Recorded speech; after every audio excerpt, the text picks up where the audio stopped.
Barda update, ang trending ngayon sila Barbie Fortesa at David Licauco kasama ang Beauty Empire at Penthouse 77 movie ni Barbie. At panalo din sa rating ang Beauty Empire na pumalo ng 4.5 at 89.8 million views sa lahat ng social media platform. Grabe yun. Nasa taping ngayon si Barbie ng Beauty Empire and day 35 na nga. Napaka-busy ni Barbie. Ito sa YouTube channel ni Miss Tony Gonzaga. Sabi, ang tanong kung si David Licauco ay may Barbie Fortesa. Ito yung video. Kung si David Licauco ay may Barbie Fortesa. Hindi ka na si David dyan, no? Habang nag-electric luggage. Manila. Manila? Ito ang gamit ko. Ito kasi po, Honda. Oo, nasa bola. Pauwi na raw si David. Galing boy. Manila. Makes you confident yung preparation ko sa lahat ng aking Ito yung interview kay David. ginagawa, nagdenegosyo, nag-artista, maging goal setting ko nandun, workout, meditation, magiging confident ako. And may mga days na hindi ako magiging confident, hindi ko nagawa yung morning routine and I really believe in taking it day by day. Ano pong pangalan po nila? David Licauco. Thank you Ito po. yung interview kay Tapos Barbie. yung plot twist sa dulo, yung what?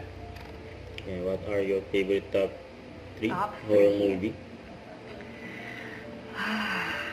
Have you seen Dead Silence? Grabe, di ba? Si Mary Shaw. Oh my God. Hindi ko kaya yan. Kasi ang tatlong bagay na kinakatakutan ko talaga. Dolls. Kahit Barbie doll ako. Dolls, clowns, and old people. Like old man or old lady, ganyan.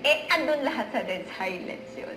Tapos yung plot twist sa dulo, yung wow! Yun talaga yung talagang nagpataas ng horror level niya, yung plot twist sa dulo. Pwede ko bang isama sa isang count yung lahat ng Insidious, ganyan? Kasi pinanood ko talaga lahat yun.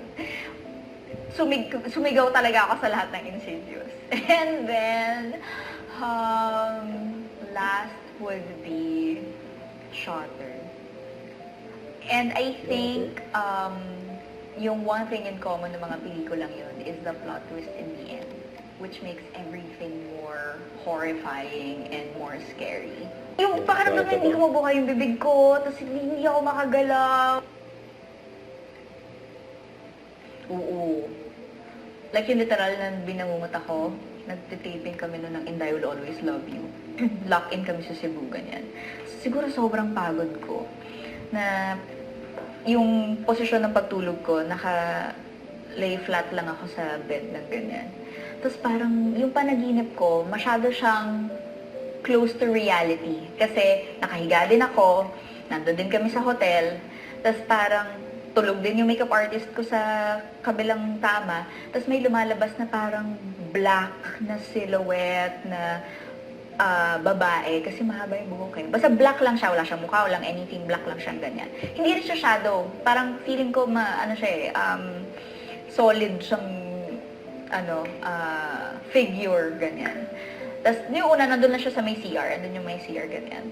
Tapos, parang gusto ko nang magising. Parang, yung utak ko, alam kong tulog eh. Alam kong nananaginip. So, pinipilit ko nang gumising. Hanggang sa nawala.